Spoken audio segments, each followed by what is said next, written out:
Un beau bonjour. Bonjour.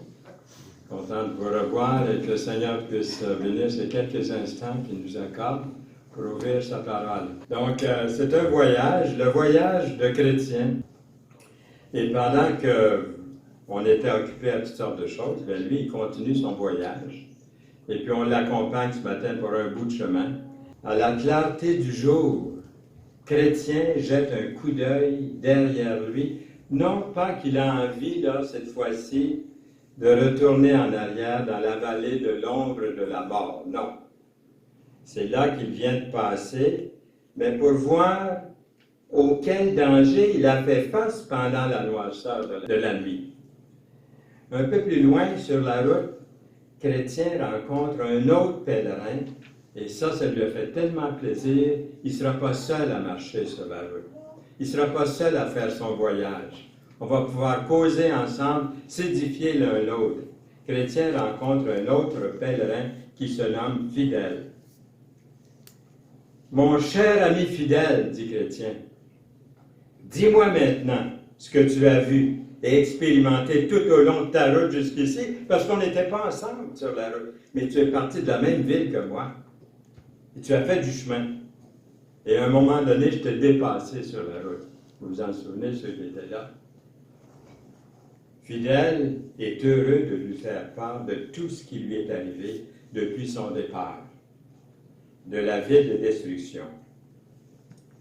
Ici même, la même ville que Chrétien jadis. Lorsque je suis arrivé au coteau des difficultés, dit Fidèle, j'ai rencontré une personne assez âgée, affaiblie, qui me demande qui j'étais et où j'allais. Je réponds à ses questions. Alors elle me dit, écoute, tu me parais être un bon garçon. Si tu veux faire affaire avec moi et rester près de chez moi, je te donnerai un bon salaire. Quand je lui demande son nom, il me répond qu'il se nomme le premier Adam. Ça vous dit quelque chose? Oui. Le premier Adam. Et qu'il demeure dans la vallée de la séduction. Il est écrit dans la Bible, vous avez été instruits à vous dépouiller par rapport à votre vie passée, du vieil homme qui se corrompt par les convoitises trompeuses. Éphésiens 4, 21 et 22. Je lui demande, quel est votre métier et quel salaire vous désirez me donner?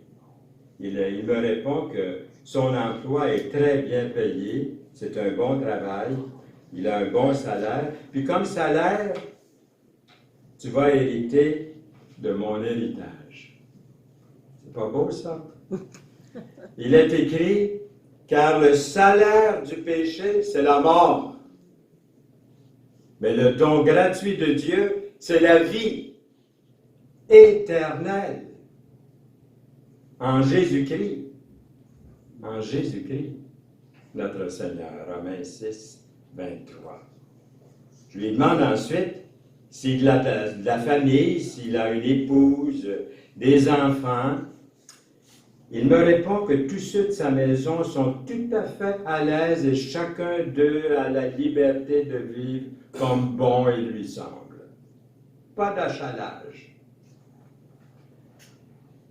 Qu'il a trois filles distinguées, la convoitise de la chair, la convoitise des yeux et l'orgueil de la vie. Et que si je le veux bien, il m'unirait, Fidèle dit, il m'unirait à l'une de ses filles. Alors je lui demande pour combien de temps il aimerait m'avoir à son service. Toute ta vie, il me répond. Toute ta vie. Eh bien, quelle a été ta réaction, Fidèle, à ce qu'il t'a offert? Eh bien, j'ai eu l'impression que malgré ses paroles et ses promesses plutôt flatteuses, qu'à son arrivée, il me réduirait à travailler pour lui comme un vrai esclave.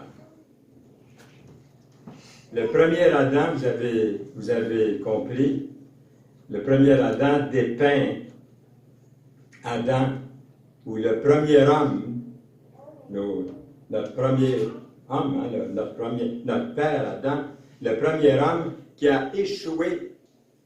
C'est lui notre premier Adam.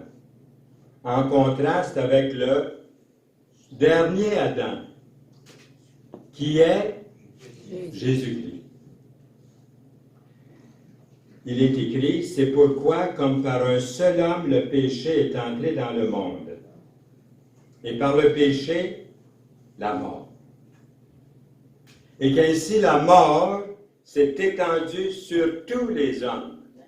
Le terme homme, bien entendu, comprend le sexe féminin, masculin, parce que tous ont péché. Romains 5, 12. Ainsi donc, comme par une seule offense, une seule, la condamnation a atteint tous les hommes de même par un seul acte de justice, la justification qui donne la vie, s'étend à tous les hommes. C'est offert à tous. Romains 5, 18. Or, la loi est intervenue, la loi, pour que l'offense abonde. La loi fait comme une vitre, comme une loupe, grossit davantage le mal, le péché que j'ai commis dans ma vie. La loupe, la loi, le grossit pour m'accuser. Or, la loi est intervenue pour que l'offense abonde. Mais là où le péché a abondé, la grâce a surabondé. Romains 5, 20. Que dirons-nous donc? Demeurions-nous dans le péché afin que la grâce abonde? Loin de là. Nous qui sommes morts au péché, comment vivrions-nous encore dans le péché? Romains 6, 1 et 2. C'est souvent l'accusation ou l'argumentation qu'on nous donne dans le monde lorsqu'on prêche l'Évangile et qu'on prêche le salut tel que l'Écriture le donne. Un don gratuit de Dieu. Le monde veut l'acheter, veut le gagner. L'orgueil se met, la fierté personnelle se met dans ça. C'est pourquoi il est écrit, le premier homme, Adam, devint une âme vivante. Le dernier Adam est devenu un esprit vivifiant qui donne la vie, vivifiant. Mais ce qui est spirituel n'est pas le premier, c'est ce qui est naturel. Ce qui est spirituel vient ensuite. 1 Corinthiens 15, 45 à 47. De plus, le premier Adam représente le vieil homme, ou l'homme naturel, non régénéré, non né de nouveau, l'homme naturel. En effet, si nous sommes devenus une même plante avec lui, par la conformité à sa mort, nous le serons aussi par la conformité à sa résurrection. Wow! Sa mort, sa résurrection, les deux. Pas l'un sans l'autre. Sachant que notre vieil homme a été crucifié avec lui,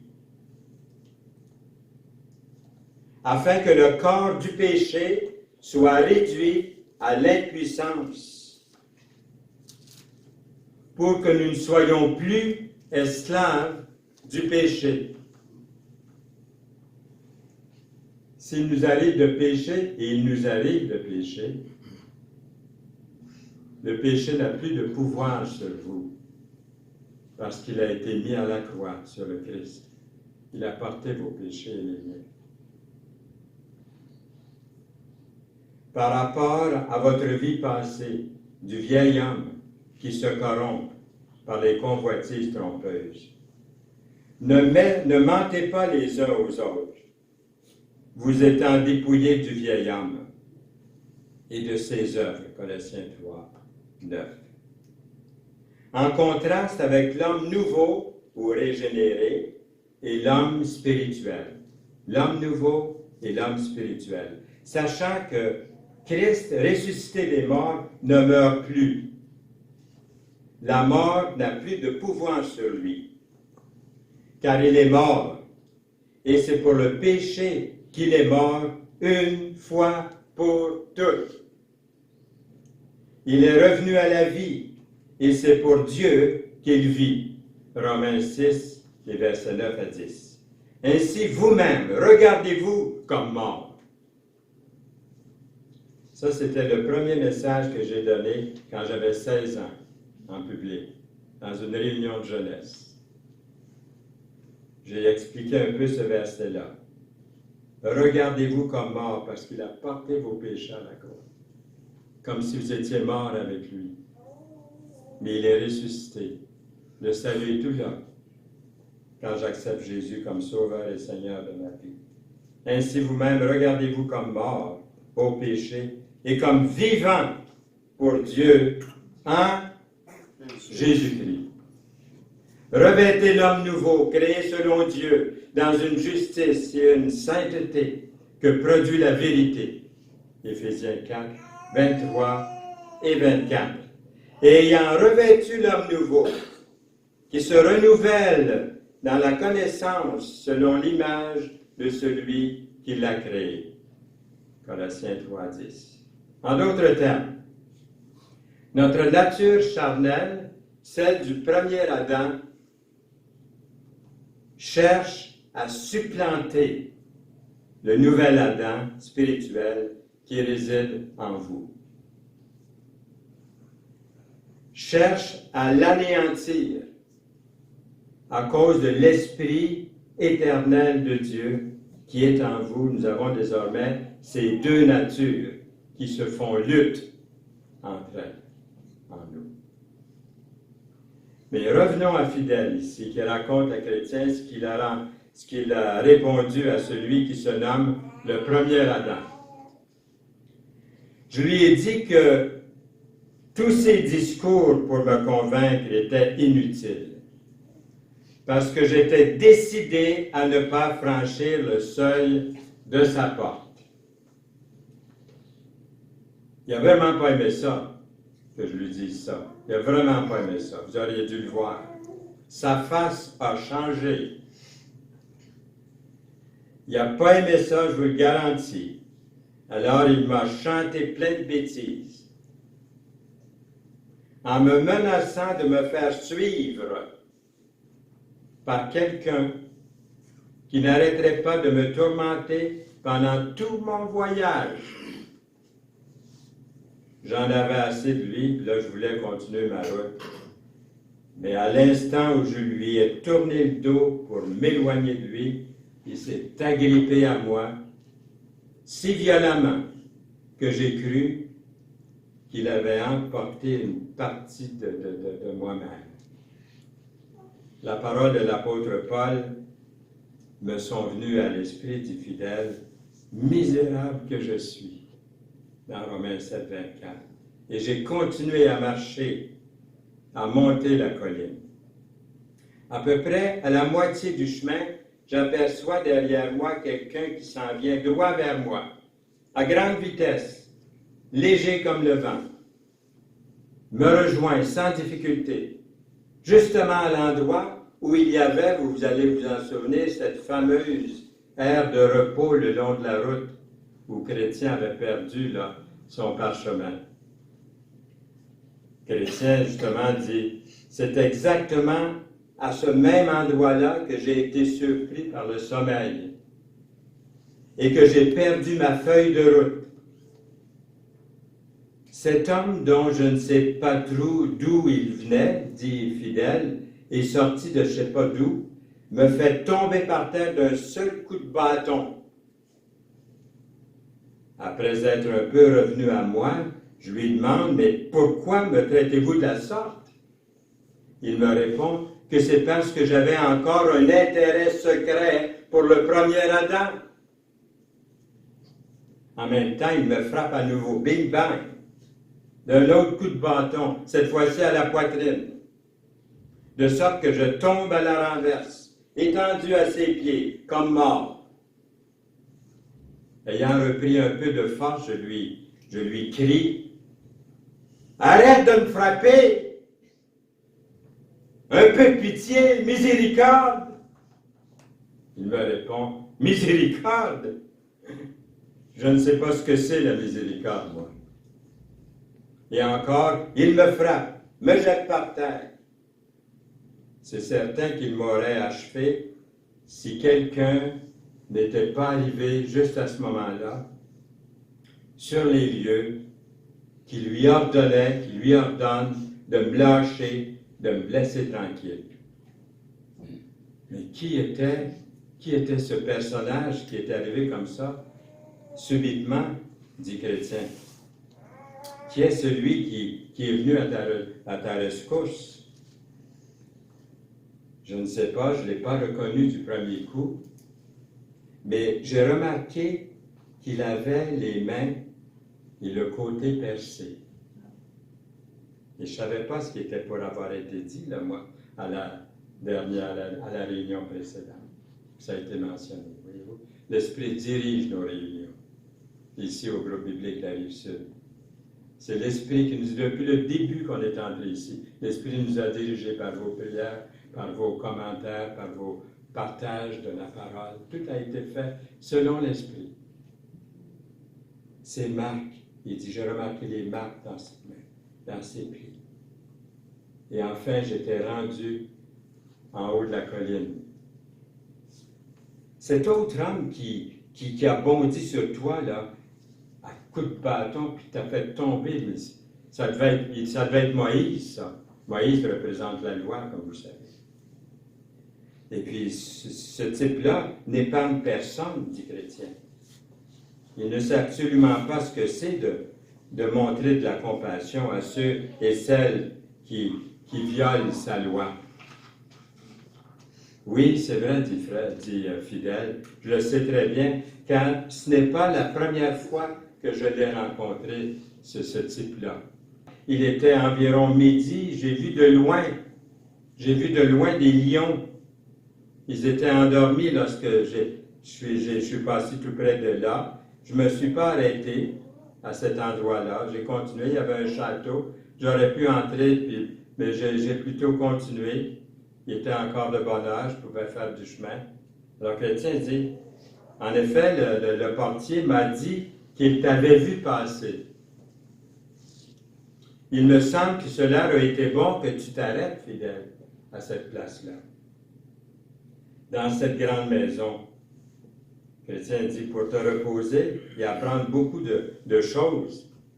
Ici, une petite note pour dire que, en conséquence, c'est comme si Fidèle de ne pas s'être arrêté au château, là où étaient les lions de chaque bord. C'est comme si Fidèle avait négligé l'avantage qu'il y a de la communion fraternelle, puis de prendre du temps pour se calmer un petit peu avec la parole, avec les frères et sœurs, s'être encouragé, parler avec eux, comme on fait ce matin dans l'église locale.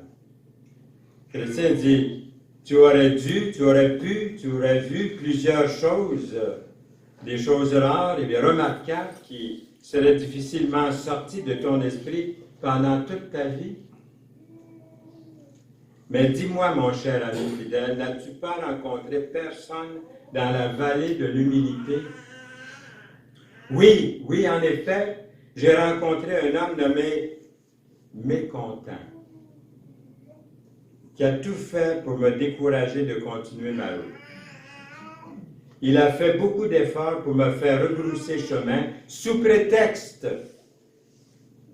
que je serais mis de côté par plusieurs de mes amis. Moi. Et que j'offenserai extrêmement mes amis et ma famille, en particulier M. l'Orgueil, M.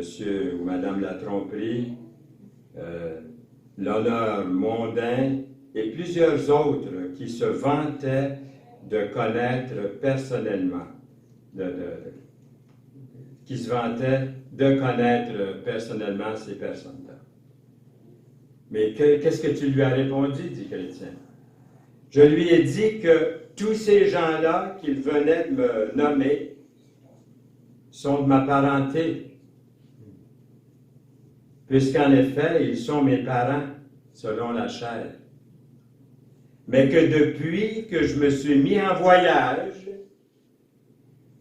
certains d'eux ont renoncé à cette parenté. Ils m'ont mis de côté, en quelque sorte, ils me renient. L'arrogance précède la ruine et l'orgueil précède la chute. Proverbe 16, verset 18. J'ai dit à mes contents que j'aimais mieux, selon la pratique des plus sages, parvenir à la gloire en passant par cette vallée-là, que de conserver ce soi-disant honneur qu'ils trouvaient si digne. Là-dessus, nous nous sommes quittés. Alors Chrétien dit, qui d'autre as-tu encore rencontré en route? J'ai rencontré Monsieur la honte, qui est celui de tous ceux que j'ai trouvés sur ma route à qui le nom qu'il porte convient le moins. Monsieur la honte. Car toutes les autres personnes que j'ai rencontrées réagissaient, en tout cas, ils réagissaient un peu, toujours, d'une façon ou d'une autre, à propos de ce que j'avais à leur dire, mais pas lui.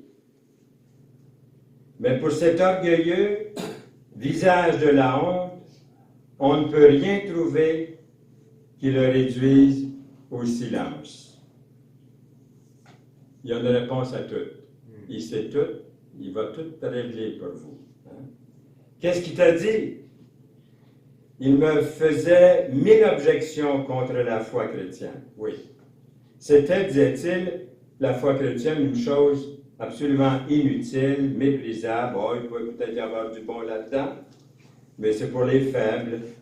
Et que de se montrer si attaché à l'idée de servir Dieu, c'était enfantin. C'était aussi une chose indigne de la part d'une âme éclairée que d'avoir la conscience si délicate au point de prier Dieu puis de vouloir servir Dieu. C'était s'exposer au déshonneur du monde que de veiller si soigneusement sur ses paroles, sur ses actions, et de se priver de la noble liberté dont les beaux esprits de notre époque sont habitués d'entendre. Il déduisait aussi qu'il y avait peu de riches. Ah, écoutez bien ceci. Il y avait peu de riches, de puissants, puis de gens importants comme il faut, là, qui partagent mes sentiments, les sentiments de fidèles et de chrétiens, et qui seraient disposés à tout quitter pour je ne sais trop quoi. Il parlait avec beaucoup de mépris de l'état faible et honteux de ceux qui, en leur temps, avaient été les plus fameux pèlerins, comme aussi de leur ignorance et de leur peu d'intelligence, d'après lui, d'après honte, qu'ils ont eu dans toutes les sciences, etc., etc. Il est écrit, considérez, frères, que parmi vous, qui avez été appelés, il n'y a ni beaucoup de sages selon la chair, ni beaucoup de puissants, ni beaucoup de nobles. Dans 1 Corinthiens 1,26. Ma parole et ma prédication ne reposaient pas sur les discours persuasifs de la sagesse, mais sur une démonstration d'esprit et de puissance. 1 Corinthiens 2,4. J'ai remarqué au cours de toutes ces années de ma vie chrétienne, quelque chose comme 72 ans là, maintenant, de vie chrétienne, qu'il y a beaucoup d'œuvres qui ont débuté de mon temps. J'ai vu des œuvres, j'ai travaillé dans le travail pionnier aussi, commencé dans l'œuvre des assemblées, par exemple celle-ci. Je suis un des fondateurs de l'assemblée ici, mais il y a eu l'assemblée de Montmagny, il y a eu d'autres endroits où le Seigneur a permis qu'avec d'autres, comme avec Serge et d'autres personnes, on a établi des églises. Mais j'ai vu que les premiers contacts sont souvent les pauvres, des gens peu instruits, des gens que la plupart du monde ne regarde même pas. C'est à eux que le Seigneur nous envoie. Je me rappelle un jour, il est venu quelqu'un de, je ne sais pas d'où au juste, il est arrivé ici au Québec, dans la ville de Québec. Puis quand on lui a demandé ce qu'il s'en venait faire, il dit, je m'en viens servir le Seigneur. Puis on a trouvé ça louable, on l'a félicité, puis on a prié pour lui. On a dit, le Seigneur vous appelle à faire quoi? Il dit, le Seigneur m'appelle à aller vers les grands de ce monde. D'aller vers les premiers ministres, les députés, les maires de ville, les conseillers, vis-à-vis de toute cette population de personnes érudites. Son œuvre a duré à peu près 3-4 mois, puis il est retourné d'où il est venu. Il n'est pas allé comme la parabole du Seigneur le long des chemins, hein, pour inviter les gens au banquet. Où est-ce qu'ils sont? Qui est-ce qu'ils ont ramassé au banquet? Des gens qui traînaient, des gens qui étaient... Est-ce qu'il y a des personnes que vous pensez qui ne pourraient jamais se convertir? Tellement qu'ils sont rejetés, puis mis de côté, puis pécheurs, puis vraiment pécheurs, que vous qualifiez vraiment des pécheurs et des pécheresses. Il y en a qui pensent qu'il y a des gens qui ne pourront jamais être convertis. J'ai déjà pensé ça d'une personne. Je vous ai raconté 100 fois son histoire, je ne reviendrai pas là-dessus, juste pour glisser vite ce qui est arrivé. J'ai prié après lui avoir témoigné, ce type-là, avec qui je travaillais, c'était mon patron. Et puis c'était l'homme le plus moqueur de la terre, d'après moi, à cette époque-là. Je ne vous dirai pas ce qu'il disait, ça ne se dit pas en public, là. Ça vous offenserait d'entendre ce que je vous dirais. C'était blessant. Il essayait de me faire choquer, c'est entendu. Mon Saint-Louis essayait de sortir sans le sein. Mais le Seigneur aidant, j'ai pu témoigner à cet homme-là. Et puis j'ai prié pendant 30 ans après être parti avec lui. J'ai prié pour lui constamment. Et puis un jour, je reçois un téléphone. Vous voyez, ce que je veux vous dire, c'est que par rapport ici d'aller vers ceux qu'on pense qu'ils ne seront jamais sauvés. Lui, je pensais qu'il s'en allait directement en enfer. Je savais qu'il allait en enfer. J'en étais sûr. Je me disais, s'il y a quelqu'un de perdu, c'est lui. Mais je veux simplement démontrer qu'il y a des personnes que vous pensez ne pourraient jamais entrer dans le ciel. Puis vous n'êtes pas le seul à penser ça. J'y ai pensé aussi. Mais je ne pense plus comme ça. Je ne pense plus comme ça. 30 ans après, je reçois un téléphone, et puis ma soeur dit, quelqu'un qui veut te parler. J'arrive au téléphone, je dis, allô? Il dit, bonsoir, Fernand. Je reconnais sa voix. Je t'appelle pour te dire, il dit que j'ai accepté Jésus-Christ comme mon sauveur personnel. Je me fais baptiser prochainement. Croyez-vous qu'il y a des personnes que le Seigneur ne peut pas sauver? Ou qu'il a sauvé et que vous ne croyez pas qu'ils sont sauvés? Pourquoi? Ils sont trop grands pécheurs. Il a dit ci, puis il a fait ci, puis il a fait ça. Puis il est encore capable de le faire. Oui, il sera encore capable de le faire. Mais s'il est né de nouveau, puis qu'il a une vie nouvelle, puis l'Esprit de Dieu habite en lui, il peut avoir encore des échecs. Il est pécheur, mais il est sauvé. Il est passé par le chemin. Il est repentant tous les jours de le Seigneur l'aime. En un mot, il s'objectait sur beaucoup d'autres choses que je n'en finirais plus de raconter. Il s'objectait d'être chrétien parce que chrétien, c'est pas intelligent, c'est pas fin, c'est pour les pauvres, voyez-vous. Il disait par exemple que c'était honteux d'être touché par une prédication de la parole de Dieu dans une chapelle évangélique, d'un sermon tiré de la Bible, qui n'avait certainement pas les fruits de l'esprit. Que c'était une honte de demander pardon, il continue à dire à son prochain, pour quelques légères offenses de demander pardon, de lui faire remboursement lorsque je lui avais volé ou causé quelques dommages, que c'était une honte de fréquenter des personnes ordinaires, pauvres, ignorantes de la société, même si ces personnes-là même si c'était des personnes honnêtes. Et c'est ça qui est beau dans l'Assemblée, dans l'Église. Vous avez des gens de tous les niveaux. Il y a des patrons dans l'Église. Il y a des ouvriers. Dans ce temps-là, il y avait des esclaves dans l'Église, dans l'Assemblée, qui étaient réunis avec les autres, tous sur le même pied devant Dieu. Ils s'aimaient tous comme des frères et des sœurs. Ils voyaient l'autre plus important qu'eux-mêmes.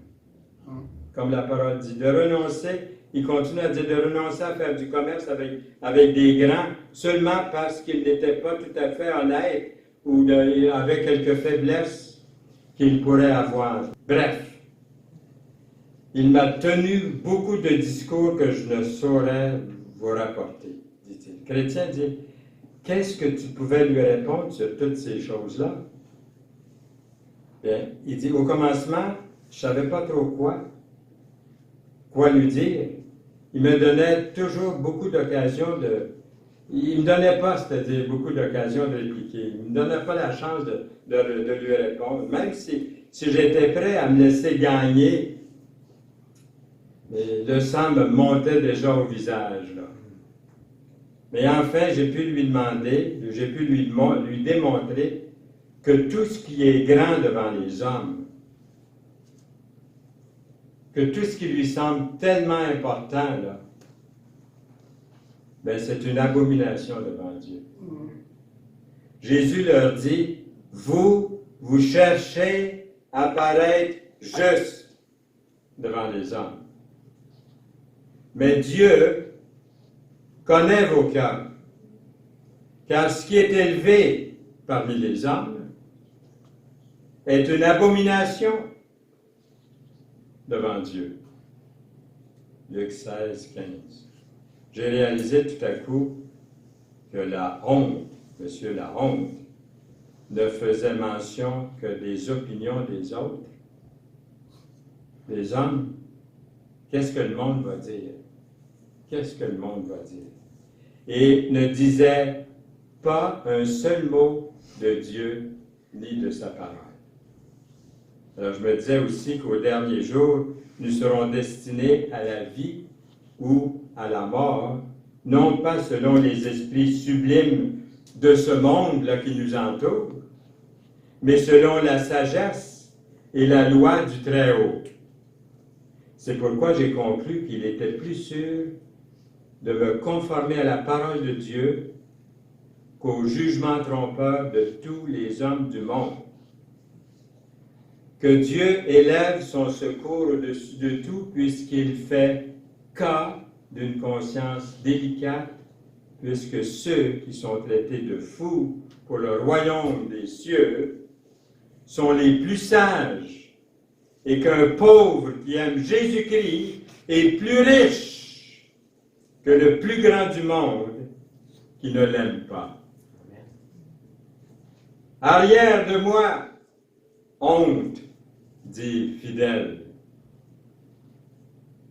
Ennemi de mon grand bonheur, ennemi de mon contentement intérieur, ennemi de ma joie et de ma paix avec Dieu. Écarte-toi de moi, parce que tu es un ennemi de mon salut. La volonté de Dieu est toujours la meilleure, bien que tous s'y opposent. Vous avez été régénérés non par une semence corruptible, mais par une semence incorruptible par la parole vivante et permanente de Dieu.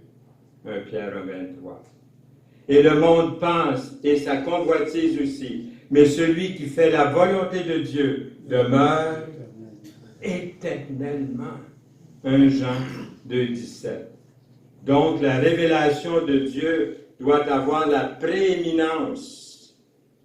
Non pas le rationalisme, la prééminence. Non pas le scepticisme, non pas le matérialisme évolutionniste, non pas le naturalisme, non pas le mysticisme, non pas l'humanisme, non pas le panthéisme. Je vous rappelle, le panthéisme est une doctrine philosophique selon laquelle Dieu est tout, par opposition au principe d'un seul Dieu créateur monothéiste. La honte est exhortée à disparaître, la honte, comme un ennemi du salut, et un rival intolérable du Christ, avoir honte du Messie, du Christ, c'est perdre la bénédiction du Seigneur Jésus-Christ. Quiconque me reniera devant les hommes, je le renierai aussi devant mon Père qui est dans les cieux. Matthieu 10, 33. Dieu n'a pas honte d'être appelé leur Dieu, car il leur a préparé une cité. Avez-vous hâte de la voir? Oui. Avez-vous hâte de voir cette cité-là? Oui. Moi, j'ai hâte de voir la cité. Peut-être un petit village, mais il va être extraordinaire, magnifique. Je suis content, mon frère, dit Chrétien, je suis content, mon cher frère fidèle, que tu as résisté si courageusement à ce voyou. Je n'ai pas d'autre nom à lui donner que voyou, là, à ce gars-là. Car on ne peut pas lui donner d'autre nom. Et comme instruction, il porte un nom qui ne lui convient pas. Il se nomme la honte et c'est l'homme le plus effronté qui cherche à nous couvrir de confusion devant tout le monde et qui voudrait nous forcer à rougir de ce qui est véritablement bon et louable. Résistons-lui si nous sommes sages, car il n'y a que les faibles qui s'y laissent prendre. Fidèle dit, je crois que contre cet ennemi, la honte, nous devons nous appeler nous devons appeler à notre secours les instructions, l'exemple, les promesses de celui, un C majuscule, de celui qui est venu pour nous faire triompher sur terre dans la vérité. Tu dis vrai, dit Chrétien, c'est juste. Mais est-ce que tu n'as pas eu d'autres rencontres dans cette vallée? Aucune autre, car le soleil m'a éclairé pendant tout le chemin, et même dans la vallée de l'ombre de la mort. Tu as été vraiment béni, mon cher ami fidèle, et privilégié. Dieu est avec toi, il t'a protégé. Quant à moi, je peux te dire que je n'ai pas été aussi heureux quelquefois.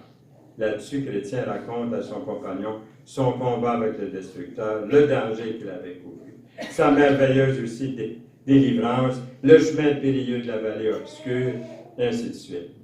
Je n'ai pas vu un seul rayon de lumière, il dit, pendant presque toute la moitié du chemin, de sorte que 2 ou 3 fois j'ai cru que j'allais périr. Mais enfin, le jour a paru, le soleil s'est levé, et j'ai pu continuer mon chemin, puis là, je t'ai rencontré.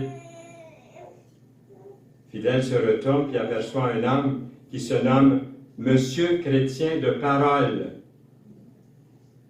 qui arrive. C'est un homme assez gros et grand. Fidèle s'approche de lui et lui dit, « Mon ami, est-ce que vous venez faire la route avec nous vers la cité céleste? » On va savoir ça la prochaine fois. Ce qui nous arrive. Amen. Amen à la parole de Dieu, à ce que Dieu nous a communiqué par son Esprit. Bien des choses que qui n'ont pas été dites, que l'Esprit vous a communiquées aussi. Et si je les incluais dans le message, on passerait 2 semaines ensemble sans arrêt. On arrêtait juste pour manger.